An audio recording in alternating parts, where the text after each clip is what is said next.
Welcome to Speed Data, quick conversations with cybersecurity leaders. I'm your host, Megan Garza. I'm super excited to introduce today's guest, John Mason, president of Tempo Technology Services. John and I became good friends during a humanitarian trip to Tegucigalpa, Honduras, where his nonprofit, the Path of Hope Foundation, provides educational scholarship to girls in poverty-stricken areas of Central America. It's so good to have you on the show, John. Thanks, Megan. I'm sure excited to be here and good to see you again. John is responsible for the management, implementation, and usability of information and computer technology at Quorum Health and other health systems across the country. His organization ensures clients are protected from internal and external threats. He is also the founder of Oakhorn Solutions, a startup advisory and consultancy focused on rural healthcare operations and healthcare startup technologies in Texas. Oakhorn provides virtual CIO services to hospitals, advising them on operational improvement, cost reductions, and regulatory and compliance enhancement. John, you certainly have a heart for giving back, which pairs nicely with your passion for information technology. Have you always wanted to work in IT and cybersecurity? Well, it's a great question. It's funny. I don't know that I did, actually. I had a really interesting career. I started out in the military. So in a way, a bit of service there as well. I think service is in my blood a bit, but technology, I will say, kind of fell in my lap. But I will say over the years now, having been in this many, many years, it is more than just a job. It really is a passion, especially in my world, because I'm in healthcare technology. We're not dealing with technology and data around making a cardboard box or producing a widget. I mean, we're actually dealing with patient lives. It is a bit of a passion because we have to get it right. We don't have a choice not to. And what is your favorite aspect of cybersecurity? If you think about the business I'm in, and because it's healthcare, cybersecurity is super important, right? Because we have control of and ownership of people's most sensitive personal information. And so, for example, when any one of us goes to the doctor, there are things that our physician knows, our clinicians know, that most people don't maybe not know about us. They may not know, what medications we take, what particular symptoms we have. And then when you expand that into the hospital world, the world that I work in primarily, which is the healthcare side of acute care, people are at their worst moment, right? They're usually ill. They're wondering maybe about their livelihood, whether they're going to live, whether they're going to be able to work. And we have control of some very important information that we just can't let people have. But when you couple that with the fact that the data that we have is some of the most valuable data that people want to get hold of in the market, an average patient's record is worth about $500 to $550 per record. Because what they do is they take that data, they turn around and they file false claims against the government to get paid for services that didn't happen. And that's a multi-billion-dollar industry right now in healthcare. The number of false claims filed every year is in the multiple billions of dollars.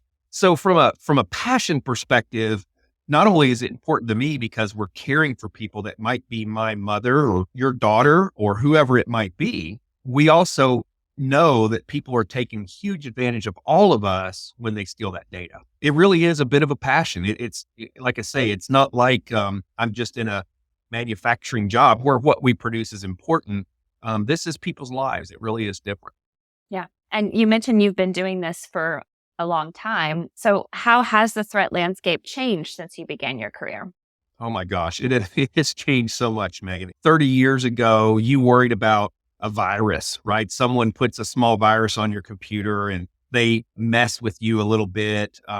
Nowadays it is so much more complex and sophisticated than that. And we deal with all those pieces, right? The social engineering of convincing people to give up credentials, the people that get in and get your data, and they get to your most sensitive data. That's where they want to be. And it's harder and harder and harder to protect against it. The sophistication of the people coming after you are getting so much better. Recently was dealing with some hospitals that went through a ransomware cyber attack. They were down for a while, several weeks.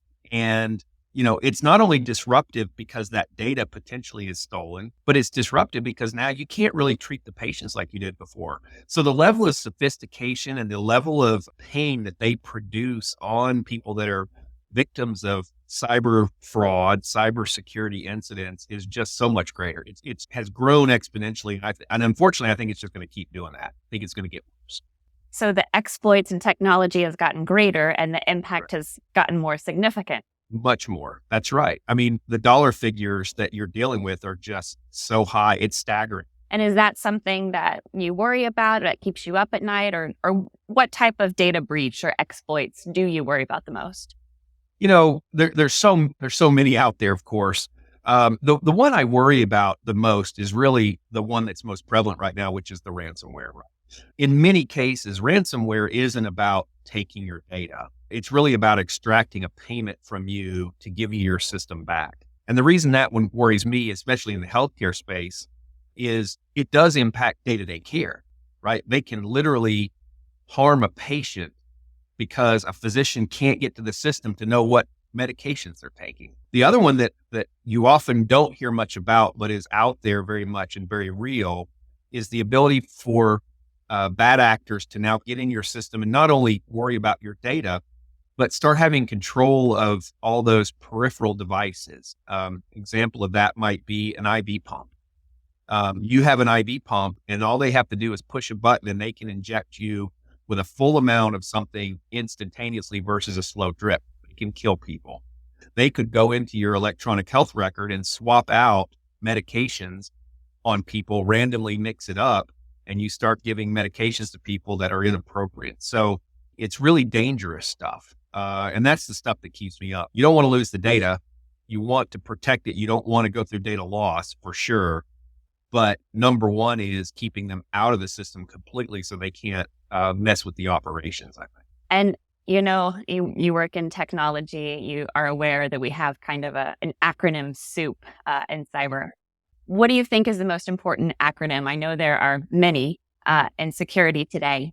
Let me get my book out. No, it's, I will say that the one that comes to mind for me is DLP, which is data loss prevention. Data loss prevention and the ability to understand when data is moving around in your system and when it's moving places it shouldn't be is really important. And I don't say that just because I'm on your podcast. I really believe that. That is a big part of what we implement, because all the other things can happen. People can get in, but if we can see the data before it starts moving, we're in a better place to try to shut it down and make sure we don't lose it. So what do you think is the number one rule for data loss prevention? You have to have some kind of governance in place and something that can monitor it, right? Because if you don't realize, and I've seen this over and over with healthcare organizations, the data has left a long time ago, right?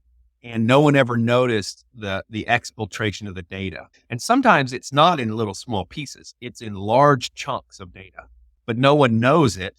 All they know is they're seeing a system issue like system performance slowness or bandwidth issues, not realizing that the cause of that is because there's massive volumes of data getting moved out of their system. So I think in that space is one, you have to have a governance and you have to have a very focused group of people that their job is to watch for that. You can't, in a large organization, I realize small organizations sometimes don't have that capability. They need the alert to tell them, but you have to have some kind of oversight as to where data resides. You have to know where the data is and where the important data is, because all data is not equal, right? There is some data that is much more important than others. And so you have to watch that like a hawk. We categorize our data, right? You classify it into the types of data it is, and you make sure that you know where that most high classification data sits. Where is it inside your ecosystem? And that gets all the extra protections and controls and the oversight of data loss prevention. Movement, why is it moving? Why is so much moving? Is there valid reasons for it? So I think DLP it's a multifaceted thing, but tools and processes are big to that. And John, do you have any advice for security teams that are recruiting cybersecurity professionals given the talent or workforce shortage?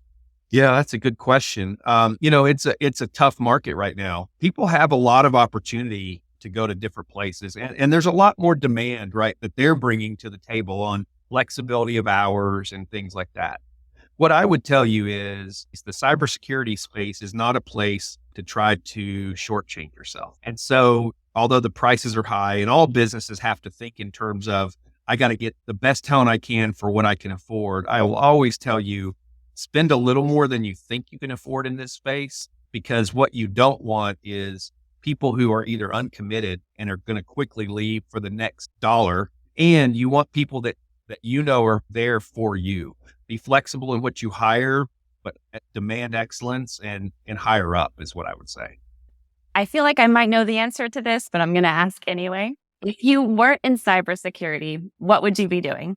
There's so many things I would love to be doing, Megan. I think from a work perspective, man, I would love to spend more time on my nonprofit. And that's kind of my goal.